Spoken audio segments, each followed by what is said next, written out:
The story of the rise of the pharaohs as divine rulers begins in the fertile valleys carved by the Nile, a river that carried not only water and silt, but also the very lifeblood of what would become one of the most remarkable civilizations in human history. The people who first settled along the Nile recognized early on that the cycles of the river governed everything: the planting of crops, the feeding of communities, the rhythm of festivals, and eventually the way power itself was structured. From these cycles arose a need for order, for authority, and for figures who could command loyalty while also embodying something greater than ordinary human existence. In the villages and early towns of predynastic Egypt, chiefs and warlords began to consolidate territories, their authority resting on their control of resources, their ability to mobilize people for irrigation works, and their role as protectors of their communities. Over time, these leaders were remembered not just as political figures, but as beings who mediated between the world of mortals and the world of the gods.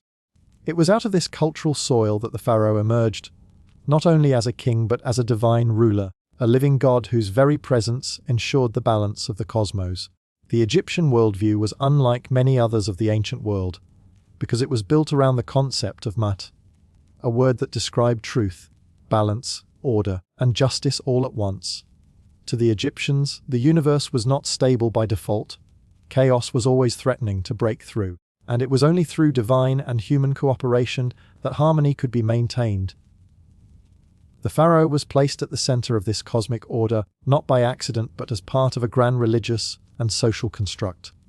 He was seen as the earthly embodiment of Horus, the falcon god, who symbolized kingship, the sky, and divine oversight. Upon death, the pharaoh was united with Osiris, the god of the underworld, and rebirth, ensuring that his reign extended beyond mortal life into eternity. This system gave the king an unassailable position within society. He was not simply a ruler who issued laws or commanded armies, but a sacred being whose every action was tied to the health of the cosmos. The process by which early rulers gained this divine aura was gradual. In the earliest days, around 300 BCE, Egypt was divided between Upper Egypt in the south and Lower Egypt in the north, each with its own local leaders and traditions. Nama, also known as Menes, is often credited with unifying these two lands into a single kingdom, wearing the double crown that symbolized dominion over both. This act of unification was not only a political victory, but also a profound symbolic gesture. It demonstrated the ruler's power to bring together dualities: upper and lower, desert and river, life and death, chaos and order. The pharaoh became the axis around which opposites could be reconciled, and his position thus transcended mere governance. The divine nature of the pharaoh was reinforced by ritual and spectacle. Every year, ceremonies were performed that renewed his vitality and demonstrated his sacred role to the people. The Sed festival, for example, was a ritual of rejuvenation in which the pharaoh, after 30 years of rule, would run a symbolic course, demonstrating his continued strength and divine favor. These festivals were not private affairs, but highly public performances, designed to embed in the minds of the population that their king was not like them. He was a being touched by the gods, indispensable to the balance of the world. Even when famines or disasters struck, the pharaoh's role was not diminished but intensified, for the people believed that he alone could communicate with the gods to restore harmony. The court of the pharaoh was structured in a way that mirrored this divine aura. Nobles, priests, and administrators did not serve merely as bureaucrats, but as extensions of the divine order established by the king.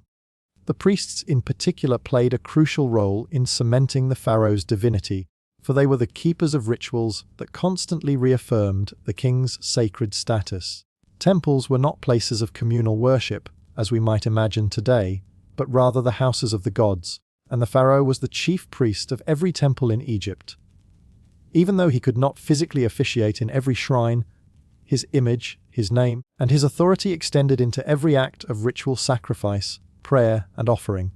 When priests lit incense or poured libations, they did so in the name of the pharaoh, thereby making his presence ubiquitous across the land.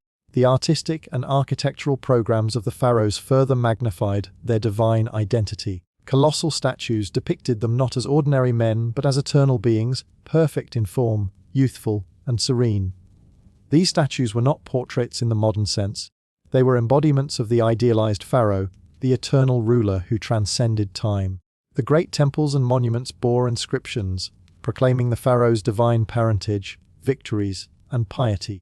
Hieroglyphic texts carved into stone walls asserted that the pharaoh was chosen by the gods themselves, conceived in some cases through direct union between a deity and his mother.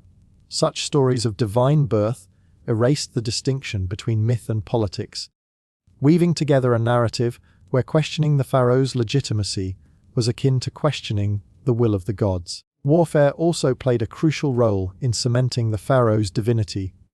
When the pharaoh led armies into battle, he was not viewed as a general among soldiers, but as a god leading mortals to victory.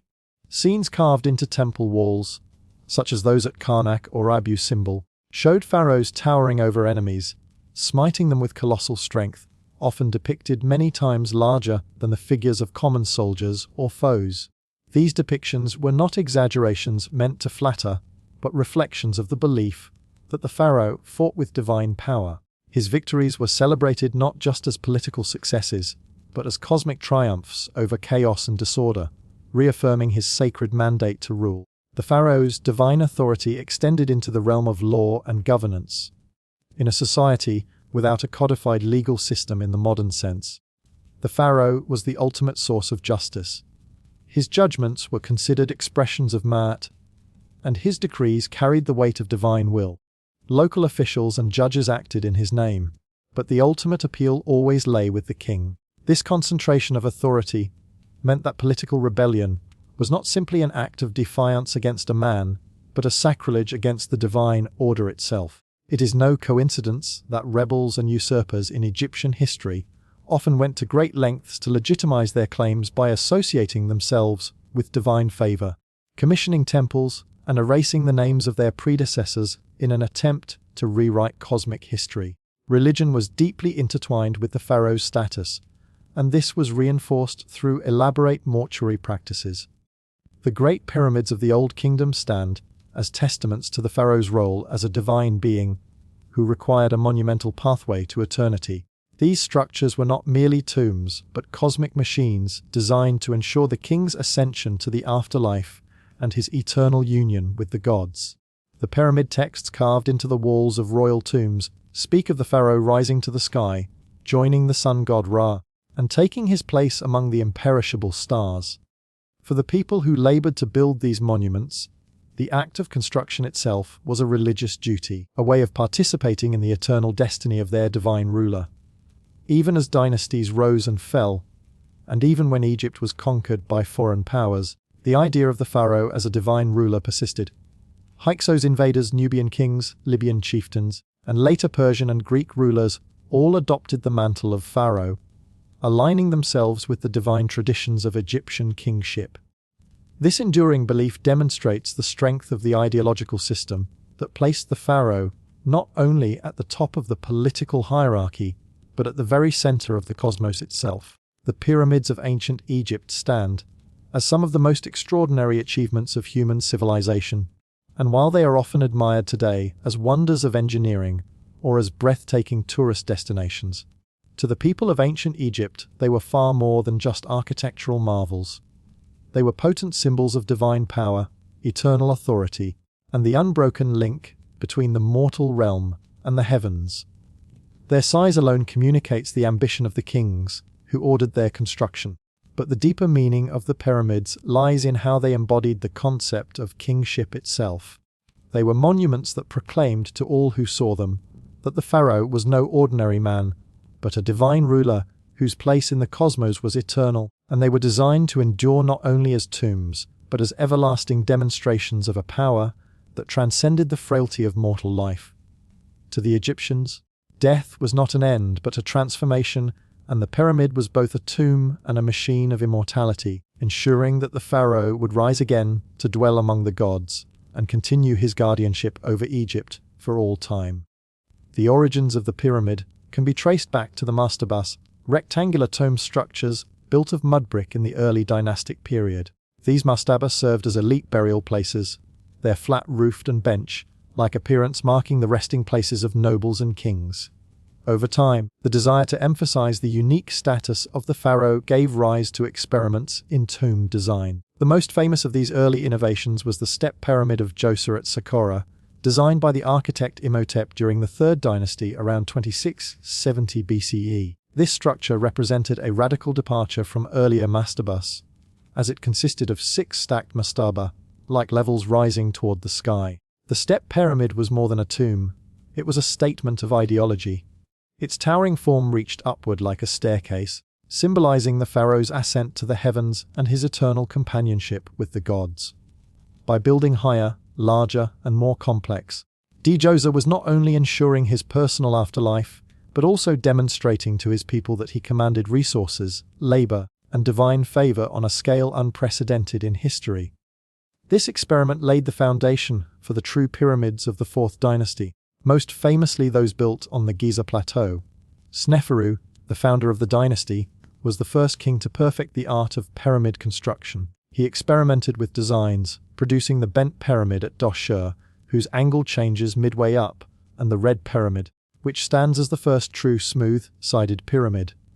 These experiments were costly but transformative, as they signaled the king's ambition to leave behind not merely a tomb, but a cosmic beacon, visible across the desert, reflecting sunlight and symbolizing divine radiance. The smooth-sided pyramid became the quintessential symbol of Egypt, a shape that connected the earth to the sky, echoing the rays of the sun god Ra descending upon the land. It was Sneferu's successors, particularly Khufu, Khafre, and Menkaure, who elevated pyramid building to its zenith. The Great Pyramid of Khufu, rising originally to about 146 meters, was a staggering accomplishment that required immense resources, labor, and organizational ability. Tens of thousands of workers were mobilized to quarry limestone, transport massive blocks, and carefully place them with astonishing precision.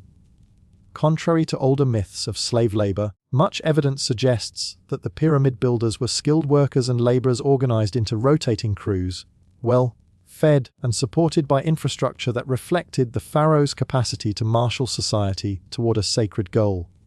Every stone, every block, every corridor of the pyramid proclaimed the king's authority and the enduring belief that his role extended beyond life into the eternal realm.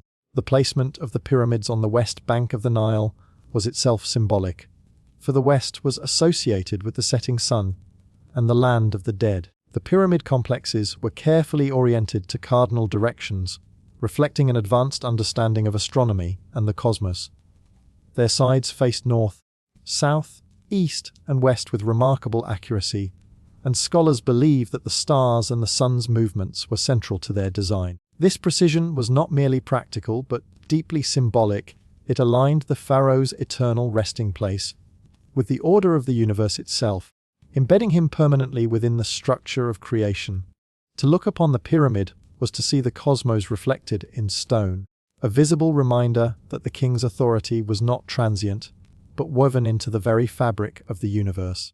The pyramids were also surrounded by vast complexes that reinforced their symbolic power. Causeways stretched from the valley temples near the river up to the pyramid itself, allowing processions to carry the king's body from the world of the living to the realm of the dead.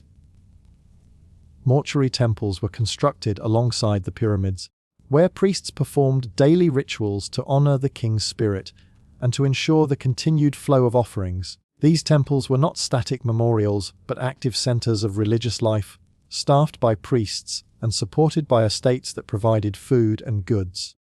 Through these rituals, the pharaoh's presence was sustained long after his physical death, and the pyramid remained not just a tomb, but a living institution of divine kingship.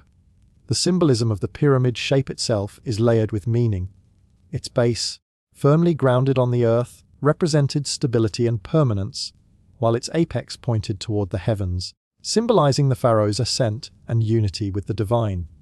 The smooth surfaces reflected the sun's rays, and some scholars argue that the pyramids were conceived as material representations of the primordial mound that emerged from the waters of chaos at the beginning of creation, according to Egyptian mythology. By building the pyramid, the pharaoh was not only securing his own afterlife, but also recreating the act of creation itself, reaffirming his role as the maintainer of cosmic order. Thus, the pyramid was at once a tomb, a temple, a cosmic symbol, and a political statement, all fused into one colossal form. The immense labor and resources required for pyramid construction were themselves demonstrations of power. The ability of the pharaoh to command tens of thousands of workers, to control quarries, to mobilize transport along the Nile, and to sustain these efforts for decades revealed a level of centralized authority unmatched in the ancient world. The pyramids were therefore political monuments as much as religious ones, embodying the pharaoh's capacity to bring together the entire society in service of a divine vision. For the common people, participation in the building of the pyramid was not simply labor, but an act of devotion, a way of contributing to the eternal destiny of their ruler, and, by extension, the prosperity of the land. The workers' villages unearthed near Giza reveal an organized community with bakeries, breweries, and medical facilities, suggesting that pyramid building was a national enterprise supported by careful planning and state provision. The impact of the pyramids on the Egyptian psyche cannot be overstated. For generations, they stood as eternal reminders of the pharaoh's godlike power, even long after the Old Kingdom, when pyramid building declined in scale. The symbolism of the pyramid endured. Later kings built smaller pyramids or adopted other monumental forms, but the image of the pyramid continued to resonate as the ultimate emblem of divine kingship. Inscriptions, art, and religious texts referred back to the Great Pyramids as sacred places, linking the legacy of later rulers to the divine grandeur of their predecessors. The pyramid was not only a tomb, but a timeless icon that embedded the pharaoh's power into the very landscape of Egypt. Life in ancient Egypt was not only defined by the grandeur of pharaohs and the majesty of pyramids, but also by the everyday rhythm of the countless farmers, traders, and craftsmen whose labor sustained the civilization. Their lives unfolded along the banks of the Nile, where the annual flood was the heartbeat of society, dictating the agricultural calendar, the cycles of work, and the sustenance of entire communities. Farmers were the backbone of Egypt, for it was their ability to coax grain, vegetables, and fruit from the fertile silt that made possible the wealth of the state and the splendor of its monuments. The Nile's inundation was eagerly awaited each year, for when the river overflowed its banks, it deposited nutrient-rich soil across the fields, renewing the land and making it possible to grow abundant crops. Without this natural rhythm, Egypt could never have risen as a power, and the farmers who worked these fields were therefore the foundation on which everything else rested. The day of a farmer began early, often at sunrise, as they made their way to the fields with simple tools fashioned of wood and stone, later supplemented by copper or bronze. Plows pulled by oxen cut into the softened earth, and men and women alike worked the fields, sowing seeds by hand while others drove animals across the soil to press the grain into the ground. Wheat and barley were the most important crops, providing bread and beer, staples of the Egyptian diet. Alongside these, farmers cultivated flax for linen, vegetables such as onions, leeks, and garlic, and fruits like dates, figs, and pomegranates. The abundance of the Nile Valley meant that even ordinary people had access to a diet more varied than might be expected in the ancient world, though much depended on the success of the flood. When the waters rose too high, fields could be destroyed, and when they failed to rise sufficiently, famine and hardship spread quickly. The farmer's work was thus always tied to the whims of nature and the gods, and rituals were performed to ensure the flood's success, linking agricultural labor directly with religious belief. Taxes were collected in kind, with officials from the state visiting farms to record harvests and gather portions of grain, vegetables, and livestock as offerings to the temples and as provisions for the royal storehouses. Farmers often lived modestly in mud-brick houses with a few small rooms, a courtyard, and a rooftop where food might be dried or stored. These homes were functional rather than ornate, but they provided shelter from the desert sun and could be repaired easily with materials readily available from the Nile's banks. Family life was central, with men, women, and children all contributing to the household economy. Women not only helped in the fields during busy seasons, but also managed food preparation, weaving, and the care of children, while children themselves might tend animals, fetch water, or gather reeds. Life was demanding, yet festivals, religious rituals, and communal gatherings broke the monotony, offering moments of joy and celebration amidst the toil of daily labor. Beyond the farmers, traders played a vital role in weaving together the economic fabric of ancient Egypt. The Nile itself was the greatest highway of the civilization, its waters carrying boats laden with goods up and down the river. Traders moved grain from surplus areas to regions where crops had failed, ensuring that famine was mitigated whenever possible. They brought building materials such as limestone, sandstone, and granite from quarries to construction sites, and they transported luxury goods that fed the tastes of the elite. The bustling markets of towns and cities were filled with the activity of traders offering pottery, baskets, textiles, spices, and jewelry. Barter was common, with goods exchanged directly rather than through coinage in the early periods. A farmer might trade surplus grain for tools crafted by a local artisan, while a fisherman might exchange his catch for linen or beer.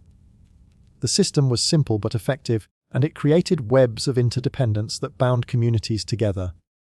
Trade extended beyond Egypt's borders as well, for the demand for exotic goods drove expeditions and exchanges with neighboring regions.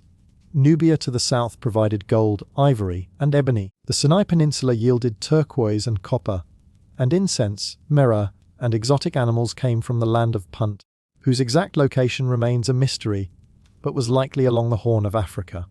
These imported goods were highly prized, not only for their practical uses, but for the prestige they conferred upon temples and the elite. Traders might join large state-sponsored expeditions or act independently, but in either case, their work expanded Egypt's horizons and connected its people with distant lands.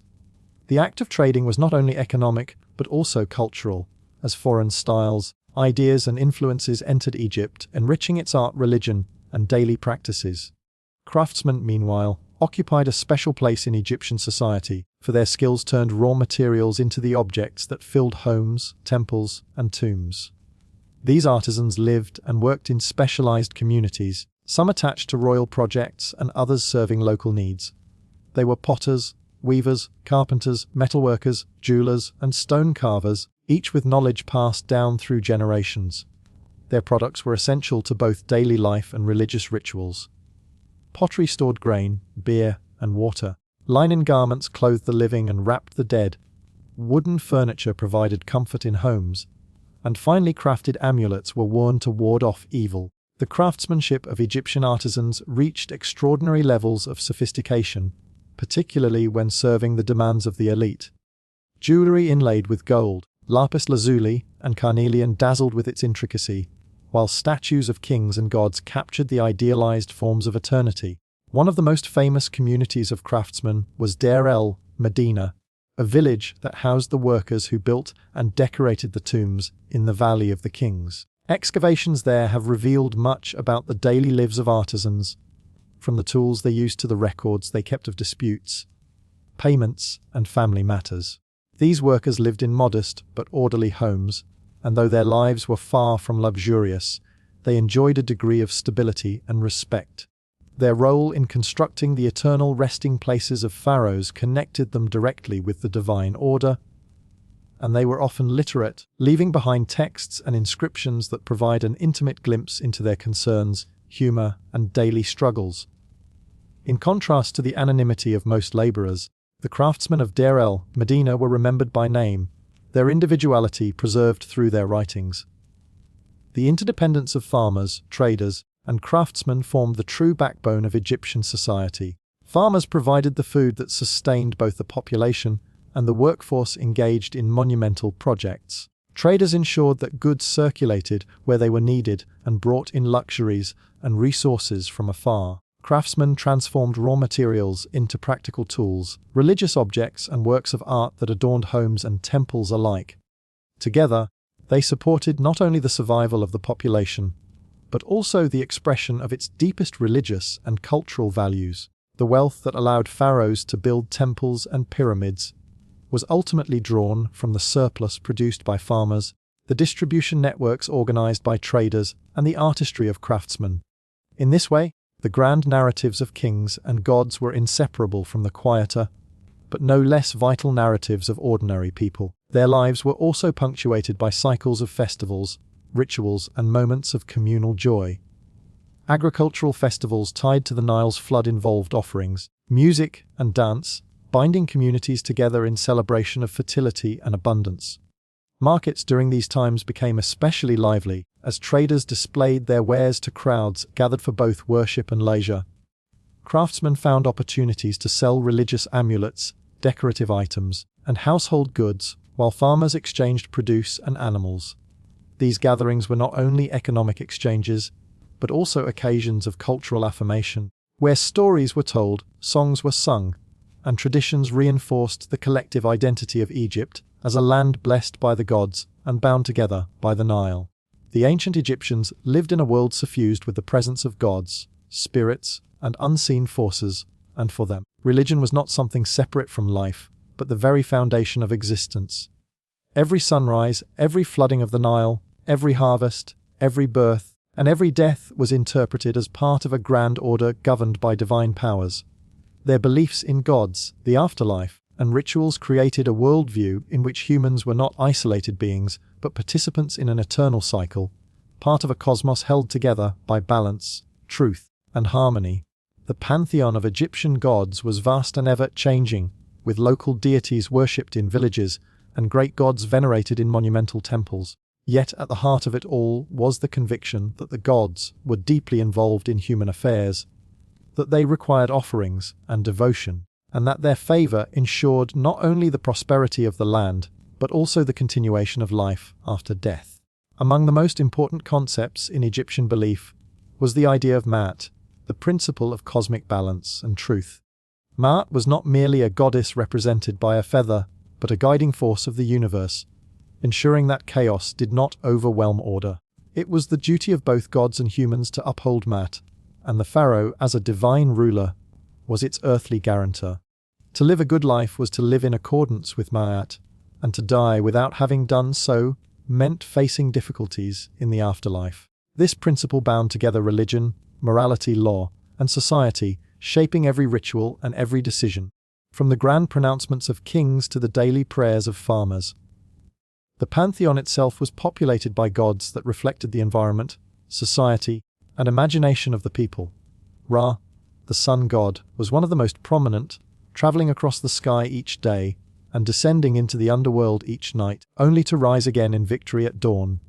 Osiris, lord of the dead and god of rebirth, represented the hope of eternal life, while his consort Isis embodied maternal devotion, magic, and protection. Horus, the falcon god, symbolized kingship and divine guardianship, while Seth represented chaos, storms, and violence. Other deities such as Thoth, god of wisdom and writing, Anubis, guardian of embalming, Hathor, goddess of love and music, and Ptah, patron of craftsmen, filled out a richly textured spiritual landscape. Animals were often associated with these deities, not as literal worship of animals, but as recognition of symbolic qualities. The falcon's sharp vision, the cow's nurturing qualities, the ibis's association with learning, and the jackal's presence in cemeteries all inspired divine forms that communicated deeper truths about life and the cosmos. Myths told of divine dramas that echoed human concerns and natural cycles. The story of Osiris and Isis, for example, was central to Egyptian religion. According to the myth, Osiris was a just and wise king who was murdered by his jealous brother Seth, his body dismembered and scattered across Egypt. Isis, his devoted wife, gathered the pieces, reassembled him, and through her magic brought him back to life long enough to conceive their son Horus. Osiris then became the ruler of the underworld, while Horus grew to avenge his father and defeat Seth, restoring order. This myth was more than a tale of divine rivalry. It explained the cycles of death and rebirth, the justification for the pharaoh's divine authority as the living Horus, and the assurance that death was not the end, but a transition to a new form of existence. The afterlife was a central preoccupation for Egyptians, shaping their rituals, art, and even their architecture. Death was not seen as an ending, but as a journey to another world where life continued, provided that the deceased had lived in accordance with Ma'at and performed the proper rituals. The journey to the afterlife was fraught with challenges, from demons and obstacles to the weighing of the heart ceremony in the Hall of Two Truths. In this ritual, the heart of the deceased was weighed against the feather of Ma'at by the god Anubis, observed by Thoth, who recorded the outcome. If the heart was found heavier than the feather, burdened by sin and dishonesty, it was devoured by Amit, the fearsome creature with the head of a crocodile, body of a lion, and hindquarters of a hippopotamus.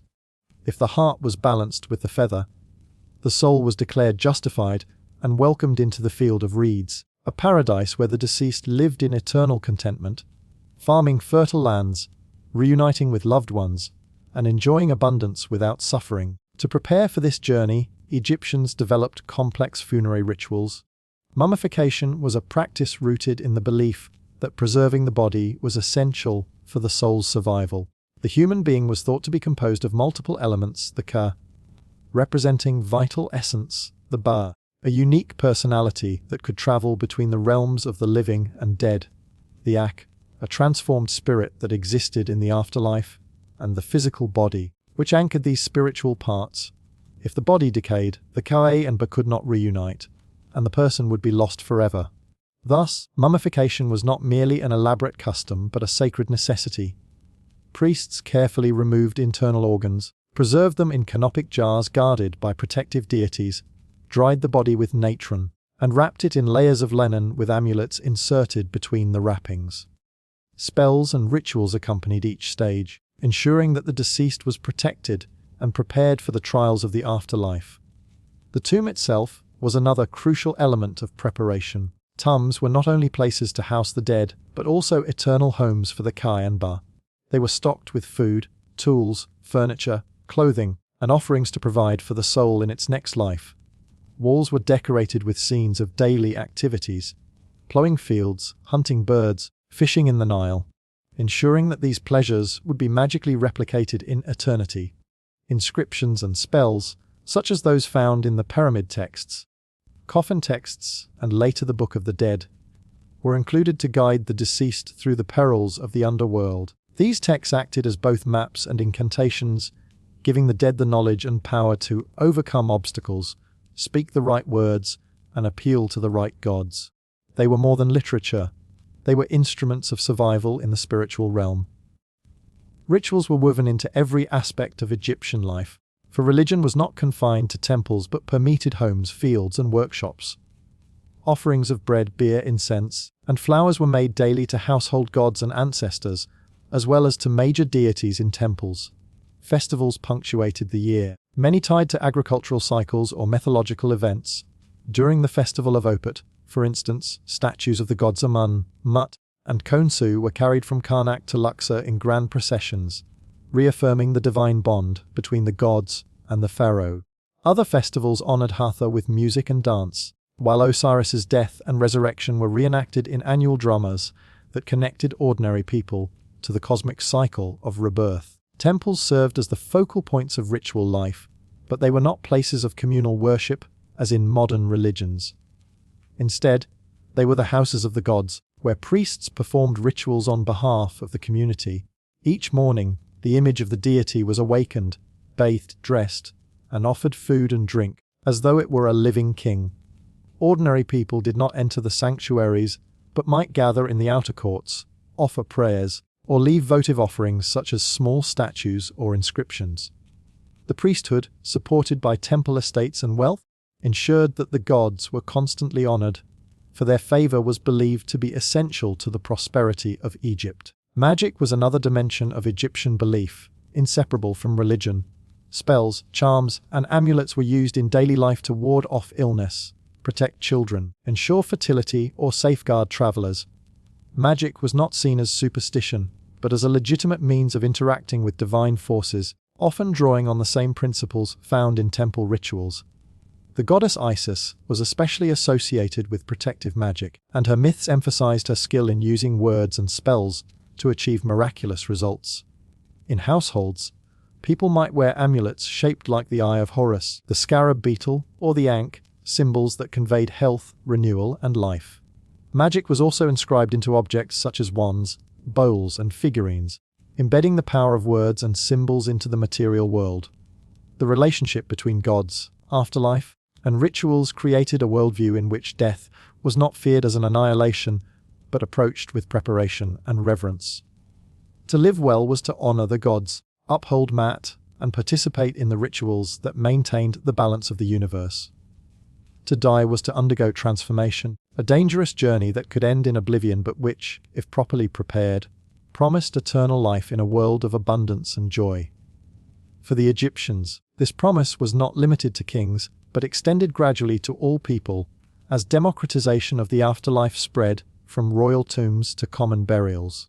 Coffin texts and the Book of the Dead were adapted for individuals beyond the elite, suggesting a growing belief that the eternal order was accessible to everyone who lived in harmony with Mayat and performed the proper rituals. The civilization of ancient Egypt is remembered not only for its rulers and monuments, but also for the extraordinary achievements in writing, art, and science that flourished along the Nile for thousands of years. These accomplishments were not isolated developments, but deeply intertwined with the religious, political, and social fabric of the land, serving both practical needs and spiritual ideals.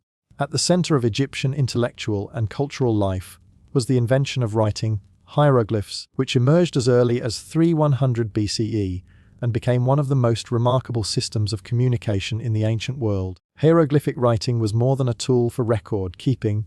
It was an art form in itself, combining pictorial beauty with complex phonetic and symbolic meanings. Each sign could represent a sound, a word, or an idea, and scribes used hundreds of symbols in combinations that allowed for precise expression. Carved into stone, painted on tomb walls, or written on papyrus scrolls, hieroglyphs were sacred, believed to be a gift from the god Thoth, the patron of wisdom, writing, and knowledge. The Egyptians referred to their script as the words of the gods, underscoring its divine origin and purpose. The role of the scribe in Egyptian society was therefore highly esteemed. Scribes were educated in specialized schools attached to temples or administrative centers, where they mastered the intricate script and the demanding discipline of copying texts. Their training involved endless practice, often writing maxims about the superiority of literacy over manual labor, for in Egypt, the ability to read and write opened the door to positions of influence. Scribes kept accounts, recorded taxes, chronicled events, and composed religious and literary texts. They served the state, the temples, and private individuals, and their skills ensured that Egypt's culture was transmitted across generations. Without the scribes, there would be no record of royal decrees, no preservation of myths, no instructions for navigating the afterlife. Their work bridged the mortal world and eternity, preserving both the practical functions of government and the spiritual aspirations of a people who believed that words had power not only in life but also in death. From writing emerged literature, a body of texts that spanned religious hymns, wisdom literature, poetry, stories, and historical records. The pyramid texts inscribed on the walls of Old Kingdom tombs were among the earliest religious writings in the world, containing spells to protect the king in the afterlife and guide him through the heavens. Later, the coffin texts and the Book of the Dead expanded these traditions to include non-royal individuals, democratizing the hope of eternal life. Beyond funerary texts, wisdom literature offered guidance for ethical conduct and success in life, with instructions attributed to sages and officials such as Ptah-hotep, who advised humility, justice, and self-control. Poetry and love songs revealed a more personal side of Egyptian culture, expressing joy, longing, and intimacy with striking beauty. Tales such as the story of Sinni or the shipwrecked sailor combined adventure with moral lessons, blending entertainment with reflections on fate, loyalty, and divine will. These works demonstrated that Egyptian literature was not merely functional, but capable of profound artistry and imagination. Art in ancient Egypt was equally remarkable, distinguished by its symbolism, consistency, and craftsmanship. Egyptian art was not created to imitate reality in a naturalistic sense, but to convey meaning, order, and permanence. Figures in tomb paintings and temple reliefs followed strict conventions. Men were often depicted with darker skin than women. Bodies were shown in composite poses with heads in profile, torsos facing forward, and legs in stride. These conventions were not mistakes or limitations, but deliberate choices rooted in symbolism. The goal was not to capture a fleeting moment, but to represent the eternal essence of the subject. A man shown striding forward, for example, symbolized vitality and movement into the afterlife. Scale was another important element, with gods and pharaohs depicted larger than attendants or enemies, indicating their superior status. The materials and techniques of Egyptian artists reflected both abundance and innovation. Wall paintings used mineral-based pigments that retained their vibrancy for millennia, while relief carvings in limestone and sandstone displayed extraordinary precision. Sculptors created statues of kings, gods, and officials in stone, wood, and metal, designed to house the life force of the subject, ensuring their eternal presence. Jewelry makers crafted intricate pieces from gold, silver, electrum, and semi-precious stones like lapis lazuli, carnelian, and turquoise, combining beauty with protective symbolism. The scarab beetle, for example, was a common motif symbolizing rebirth and transformation, while the ankh represented life itself. These objects were not mere decorations, but imbued with meaning, linking the physical and spiritual worlds. Architecture reached monumental heights in Egypt, with temples and tombs that remain awe-inspiring today. The pyramids of the Old Kingdom were only the beginning of an architectural tradition that evolved into vast temple complexes like Karnak, Luxor, and Abu Simbel. Temples were designed as microcosms of the universe, with pylons representing the horizon, columns as lotus or papyrus plants, and sanctuaries as the dwelling places of gods. Every aspect of their design was symbolic, reinforcing the order of creation and the presence of divine power. Columns rose in massive hypostyle halls, their tops carved into floral capitals, while walls were inscribed with reliefs depicting rituals, battles, and myths. These structures required not only artistic vision, but also advanced engineering and mathematics, as builders aligned them with celestial phenomena, calculated proportions, and employed techniques for moving and placing massive stone blocks with precision. In the realm of science, the Egyptians demonstrated remarkable achievements in medicine, mathematics, and astronomy. Medicine in Egypt combined practical observation with spiritual belief, but many practices were surprisingly effective. Medical papyri, such as the Edwin Smith and Ebers papyri, reveal knowledge of anatomy, diagnosis, and treatment. Physicians treated wounds with bandages and honey, set broken bones, and performed surgical procedures with copper tools. They used herbal remedies for ailments, prescribing ingredients like garlic, onion, and willow bark, some of which contained compounds later recognized for their medicinal value. At the same time, incantations and rituals accompanied treatments, reflecting the belief that illness could be caused by spiritual as well as physical forces. Doctors, known as Su, enjoyed respect and were often attached to temples, where they combined empirical practice with ritual knowledge. Mathematics was essential for administration, architecture, and daily life. The need to measure land after the Nile floods, calculate harvest yields, and construct monumental buildings drove the development of arithmetic and geometry. Egyptian texts show the use of fractions, multiplication, division, and equations. They calculated areas and volumes, approximated pi in their calculations of circles, and used right angles to lay out fields and construct temples. The precision of the pyramids and temples stands as testament to their mathematical skills, as stones weighing tons were placed with accuracy that astonishes even today. Scribes recorded mathematical problems not only for practical use, but also as exercises in training, suggesting a culture that valued systematic reasoning and education. Astronomy was another area where Egyptians excelled, motivated by both agricultural needs and religious beliefs. The flooding of the Nile was closely linked to the rising of the star Sirius, and the heliacal rising of Sirius became a key marker of the calendar. Egyptians developed a solar calendar of 365 days, dividing the year into 12 months of 30 days each, plus 5 extra days dedicated to festivals. This calendar guided farming, festivals, and rituals, and its accuracy was remarkable for its time. Temples were often aligned with celestial events, such as the axis of Karnak pointing toward the midwinter sunrise, or the temple of Abu Simbel designed so that sunlight illuminated the statues of the gods Ra, Amun, and the deified Ramses II on specific days of the year. The night sky itself was mapped with constellations and decans. Groups of stars used to track the hours of the night, and this knowledge fed into both practical timekeeping and religious symbolism, as the journey of stars mirrored the journey of souls in the afterlife. The integration of writing, art, and science in Egypt was profound. None of these achievements existed in isolation, but reinforced each other in service of both the state and religion. Writing preserved the rituals performed in temples, the decrees of pharaohs, and the calculations of scribes. Art embodied religious and political ideology, creating images that made abstract concepts visible and eternal. Science ensured that monuments were constructed, harvests managed, and the cosmos understood in ways that reinforced the central role of gods and kings.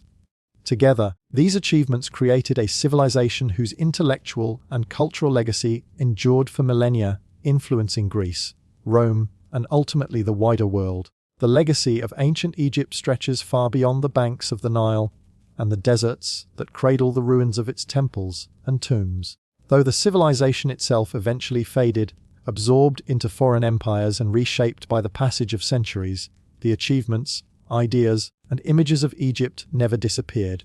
They continued to inspire, fascinate, and shape the world around them, finding new life in the cultures of Greece and Rome, in the art and science of the medieval world, in the imagination of the Renaissance, in the curiosity of modern scholars, and in the symbols and stories that still captivate people today. Egypt's legacy is visible in architecture, religion, literature, mathematics, medicine, politics, art, and popular culture, its echoes woven into countless aspects of human civilization. One of the most enduring legacies of Egypt lies in architecture. The monumental pyramids, temples, and obelisks created forms that were so striking and so enduring that later cultures adopted them as symbols of power and eternity.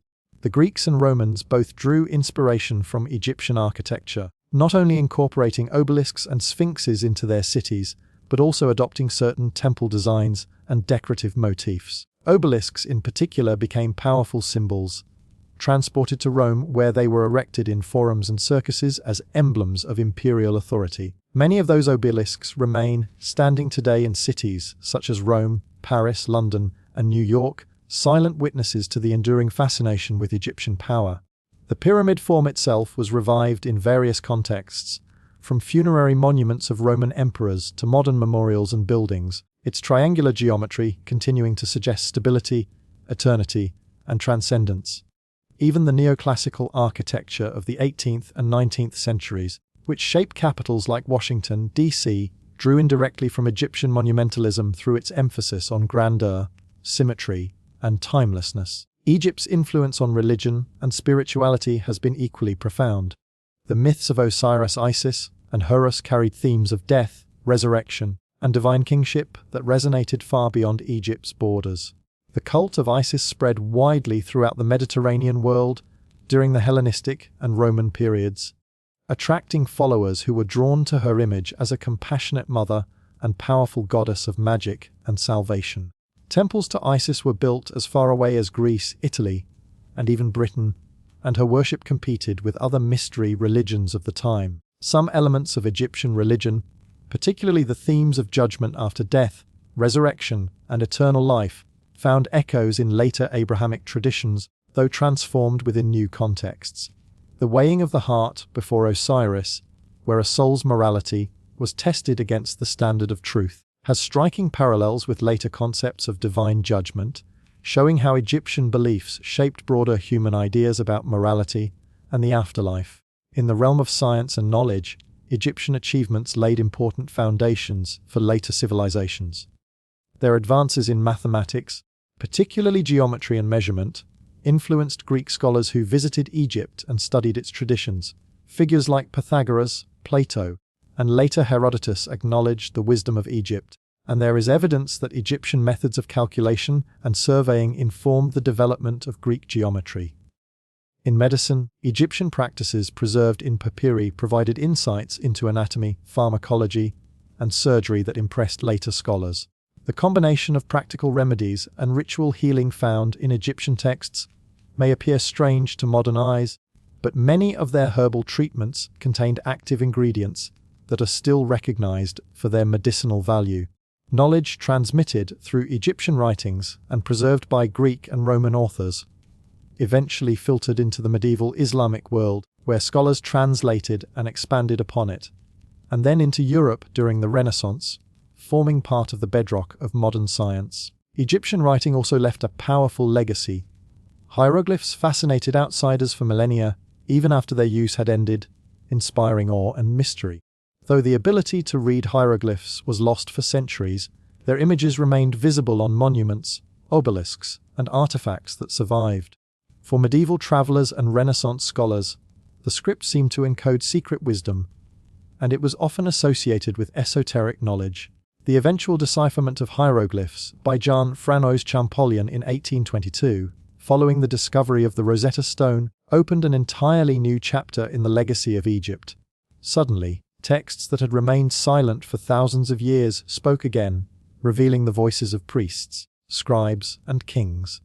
This breakthrough not only revolutionized the study of Egypt, but also underscored the importance of writing in human history, linking the modern world with the earliest flowering of literacy.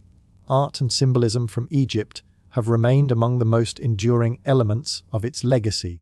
The imagery of the Ankh as a symbol of life, the scarab as a symbol of rebirth, and the Eye of Horus as a protective amulet continue to appear in jewelry, tattoos, and modern iconography.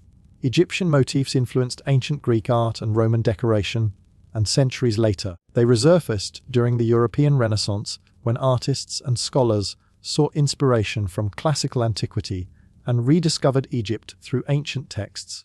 In the 18th and 19th centuries, Egyptomania swept across Europe after Napoleon's campaign in Egypt, sparking a wave of fascination that influenced fashion, interior design, and architecture. Egyptian motifs adorned furniture, textiles, and even cemeteries, where obelisks and sphinxes became popular symbols of memory and eternity.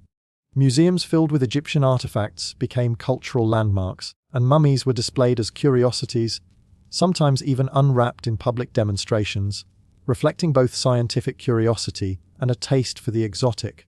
The study of Egypt itself, Egyptology, became a discipline in the 19th century and has since grown into a major field of archaeology and history. Excavations uncovered tombs, temples, and entire cities, revealing details about daily life, religion, and politics that had been hidden for centuries. The discovery of the tomb of Tutankhamun in 1922 by Howard Carter electrified the world, capturing the imagination of millions and reinforcing the idea of Egypt as a land of mystery, treasure, and ancient wisdom. This event and others like it inspired countless books, films, and works of fiction, embedding Egypt in the modern imagination as both a historical reality and a source of mythic storytelling. From horror films about mummies to epic stories set along the Nile, Egypt became a cultural touchstone, its symbols used to evoke timelessness, danger, and fascination.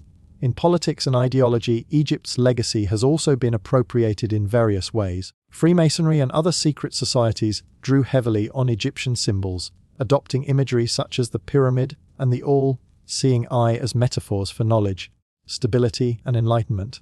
The pyramid, with or without its capstone, became a potent emblem in modern iconography, most famously appearing on the Great Seal of the United States and on the reverse of the dollar bill.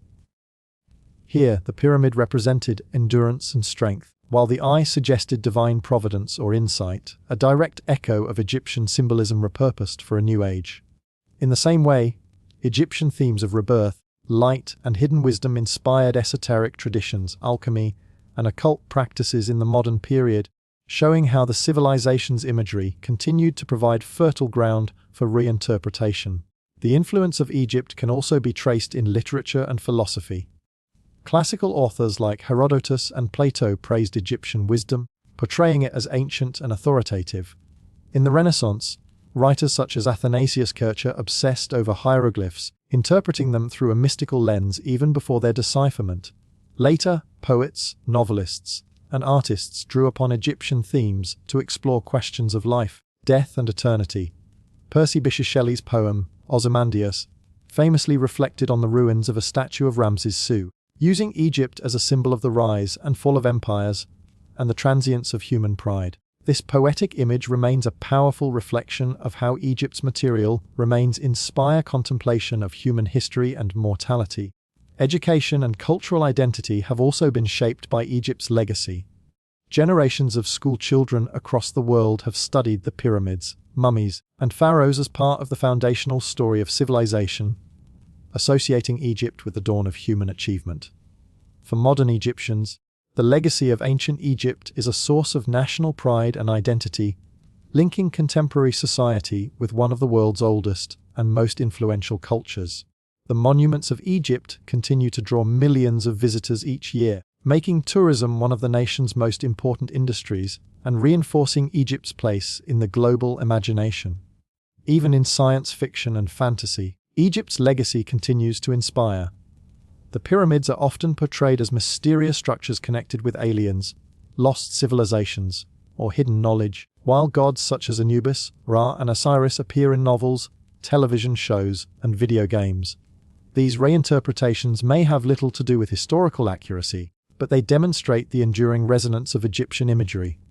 The idea of Egypt as a land of secrets, hidden wisdom, and eternal mysteries continues to attract new generations, ensuring that its legacy is not confined to history books, but remains alive in the collective imagination of humanity.